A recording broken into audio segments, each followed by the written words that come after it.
Lottery టికెట్లను అమ్మి డబ్బులు వసూలు చేశారన్నారు పోలీసులు. మొత్తానికైతే కేసు దర్యాప్తు కోసం 5 రోజుల కస్టడీ కోరుతున్నారు పోలీసులు. సోమవారానికి తీర్పు వాయిదా వేసింది ప్రస్తుతానికి గుంటూరు కోర్టు. ఈ లక్కీ డ్రా కేసులో మళ్ళీ ఆయనని కస్టడీకి తీసుకునే అవకాశం ఉంది. సో ఒక కేసు తర్వాత మరొక కేసు కంటిన్యూస్గా ఆయనని కస్టడీ కోరుతున్నారు. ఇటు ప్రిజనర్ ట్రాన్సిట్ గతంలో మనం చూసాం, ఇటు పీటీ వారెంట్ని కూడా కోరాను. మొత్తానికైతే ఇటు సత్తెనపల్లిలో ఒక లక్కీ డ్రా, ఇటు Guntur principal senior civil judge కోర్టుకు సంబంధించి రిమాండ్ను కోరారు. ఇటు అంబటి రాంబాబు ప్రస్తుతానికి 14 రోజులు జ్యుడిషియల్ కస్టడీలో ఉన్నారు. ఆయన మీద ఆరోపణలు ఏంటంటే ఆయన సంక్రాంతి సంబరాలు అంటూ సత్తెనపల్లిలో మొత్తానికైతే ఒక లక్కీ డ్రాని ఆయన నిర్వహించారు. 200 రూపాయలు ఇల్లీగల్గా బెనిఫిషరీస్ లోకల్గా ఎవరైతే వాలంటీర్స్ ఉన్నారో పాల్గొన్న వాళ్ళందరి దగ్గర 200 రూపాయలు జమ చేశారు. అక్కడ నుంచి వాళ్ళ నుంచి డబ్బులు తీసుకున్నారు అంటూ మొత్తానికైతే ఆయనపై ఆరోపణలు వస్తున్నాయి.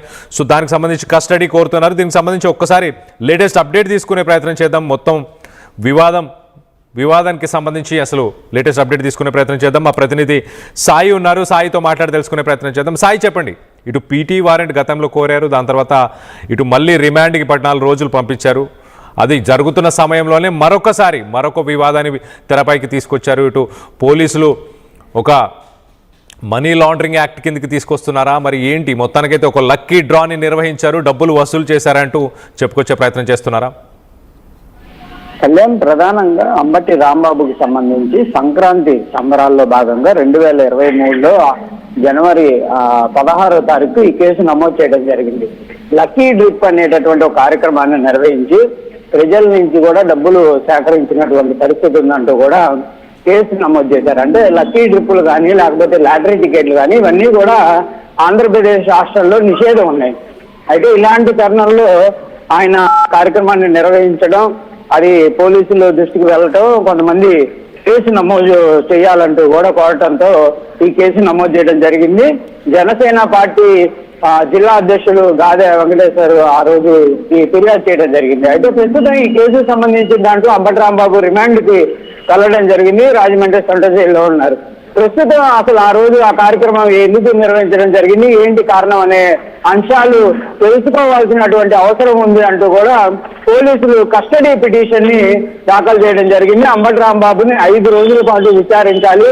విచారణలో భాగంగా కంపల్సరీగా ఆ లక్కీ గ్రూప్ కు సంబంధించినటువంటి అంశాలు కానీ, అంటే నిషేధం ఉన్నటువంటి ఒక కార్యక్రమాన్ని ఏ విధంగా నిర్వహించారు, దానికి గల కారణాలు ఏంటి అనేది కూడా అన్ని అంశాలు కూడా పరిశీలించాల్సినటువంటి అవసరం ఉందనే విధంగా పోలీసులు అయితే ప్రస్తుతం కస్టడీలో కోరేటటువంటి అవకాశం ఉంది. అయితే మరి కోర్టు యాక్సెప్ట్ చేస్తుందా లేదా అనేది చూడాలి. ఎందుకంటే ఇప్పటికే ఈ కేసుకు సంబంధించినటువంటి అంశంలో అంబటి రాంబాబు తరఫు న్యాయవాదులు కూడా బెయిల్ పిటిషన్ కూడా మూవ్ చేయడం జరిగింది. ఒకవేళ కనుక కస్టడీకి ఇచ్చేటటువంటి అవకాశం ఉంటే మాత్రం బెయిల్ ఇచ్చేటటువంటి అవకాశాలు ఉండవు.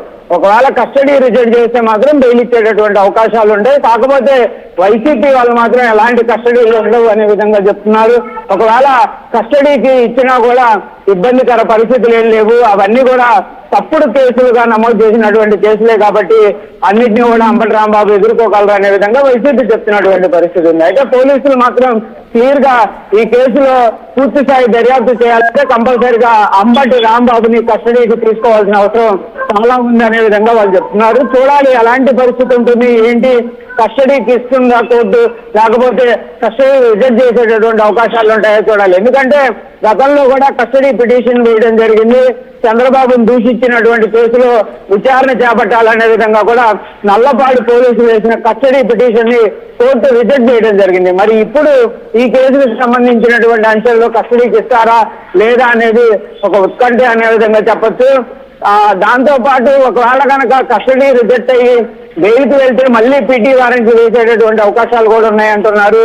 వాటికి సంబంధించినటువంటి కేసులకు సంబంధించినటువంటి వాటిపైన కూడా న్యాయవాదులంతా కూడా దృష్టి పెడుతున్నటువంటి పరిస్థితి ఉంది. కళ్యాణ్, అయితే సాయి, గతంలో ఇటు సీఎం చంద్రబాబు నాయుడు పైన చేసిన వ్యాఖ్యల గురించి కావచ్చు, ఇటు పీపీపీ మోడల్ గురించి ఆయన ప్రొటెస్ట్ చేయడం, అలాగే పోలీసుల విధులకు ఆటంకాన్ని కలిగించిన కేసులో కావచ్చు, ఈ కేసులన్నింటిలో మొత్తానికైతే రాష్ట్రం మొత్తంగా కూడా ఇటు 35కు పైగా కేసులు నమోదయ్యాయి. వాటన్నిటిని మరి క్వాష్ చేయాలంటూ ఆయన ఇటు హైకోర్టుకి వెళ్ళారు. దాని మీద ఏమైనా తీర్పు వచ్చిందా? ఎట్ ద సేమ్ టైం ఇటు జైల్లో తనకి కొంత స్పెషల్ ఫెసిలిటీస్ ఇవ్వాలి అంటూ ఆయన ఒక రిక్వెస్ట్ని కూడా పెట్టడం జరిగింది. దానిపైన కూడా ఏమైనా స్పందించారా? ఇప్పుడు ప్రస్తుతానికి కోర్టు నుంచి దానికి సంబంధించేటువంటి వివరాలు ఉన్నాయి. అంటే ప్రధానంగా కళ్యాణ్ ఎప్పుడైనా కేసులకు సంబంధించి క్లాష్ చేయాలనే విధంగా హైకోర్టును ఆశ్రయిస్తే వాటికి సంబంధించి అనేక రకాలుగా పరిశీలించేటటువంటి అవకాశాలు ఉంటాయి. వెంటనే కూడా క్లియరెన్స్ ఇచ్చేటటువంటి కేసులు చాలా రేర్ కేసుల్లో ఉంటాయనే విధంగా కూడా న్యాయవాదులు చెప్తున్నారు. కాకపోతే అంబటి రాంబాబు కూడా తన పైన నమోదు చేసినటువంటి చంద్రబాబును దూషించిన కేసు ఏదైతే ఉందో దాన్ని క్యాష్ చేయాలనే విధంగా కోరటం జరిగింది. మిగిలినటువంటి కేసుల్లో తనకి నోటీసులు ఇవ్వాలనే విధంగా మాత్రమే కోరారు. ఆ నోటీసులకు సంబంధించిన దానిపైన హైకోర్టు అయితే క్లియర్ గా గైడ్ లైన్స్ ఇవ్వడం జరిగింది. ఆ చంద్రబాబుకు సంబంధించి దూషించిన కేసులు ఏవైతే ఉన్నాయో అవి 10 చోట్ల నమోదైనాయి కాబట్టి వాటన్నిటికీ బిఎన్ఎస్ చట్టం ప్రకారం 35 నోటీసు ఇచ్చి విచారణకు పిలవాలి అనే విధంగా చెప్పడం జరిగింది. అయితే ప్రస్తుతం నమోదవుతున్నటువంటి కేసులన్నిటికీ వాటికి సంబంధం లేదు అనే విధంగా చెప్పొచ్చు. ఇవన్నీ కూడా పీటీ వారెంట్లు, అంటే గతంలో నమోదైన కేసుల్లో విచారణ కోసం ఆయన విచారణకి హాజరు కానటువంటి నేపథ్యంలో ప్రస్తుతం రిమాండ్ లో ఉన్నారు కాబట్టి మేము అదుపులోకి తీసుకొని విచారణ చేపట్టేటటువంటి అవకాశాలు ఉంటాయి. లేకపోతే మీరు రిమాండ్ చేయండి అని కోర్టు వేసేటటువంటి పిటిషన్లు కాబట్టి వాటికి సంబంధం లేదు. ఇవి ఇండివిజువల్ గా ప్రతి కేసులో కూడా అంబటి రాంబాబు బెయిల్ పొందాల్సినటువంటి పరిస్థితులు ఉంటాయి. లేకపోతే కోర్టులో వాదనలు జరిగేటటువంటి సమయంలోనన్నా కేసుకు సంబంధించిన దాంట్లో బెయిల్ ఇచ్చేటటువంటి అవకాశాలు ఉండాలి. ఈ రెండిట్లో తప్పించి ఆయనకి వీటిల్లో క్లాష్ వేసినటువంటి పరిస్థితి లేదు కాబట్టి ఈ కేసుల్లో ప్రస్తుతం అయితే కంపల్సరిగా బెయిల్ తెచ్చుకొని బయటికి రావాల్సినటువంటి పరిస్థితులు అయితే క్లియర్ గా కనిపిస్తున్నాయి. దాంతోపాటు చంద్రబాబును దూషించినటువంటి కేసులకు సంబంధించిన దానిపైన కూడా ఫ్లాష్ పైన జడ్జిమెంట్ అయితే రిజర్వ్ చేయడం జరిగింది. మరి దాంట్లో ఎలాంటి జడ్జిమెంట్ వస్తుంది ఏంటి అనేది కూడా చూడాలి. ప్రస్తుతానికి మాత్రం అంబటి రాంబాబు కస్టడీకి సంబంధించినటువంటి అంశం ఏదైతే ఉందో దాంట్లోనే విచారణ జరగాల్సినటువంటి పరిస్థితి అయితే కనిపిస్తుంది. Right Sai, thanks for the latest update. మొత్తం మీద అంబటి రాంబాబుకి మరొక బిగ్ షాక్ అని చెప్పుకోవచ్చు. ఇటు కస్టడీకి ఇవ్వాలి అంటూ పోలీసులు కోరుతున్నారు. పోలీసులు అయితే పిటిషన్ వేశారు. మొత్తం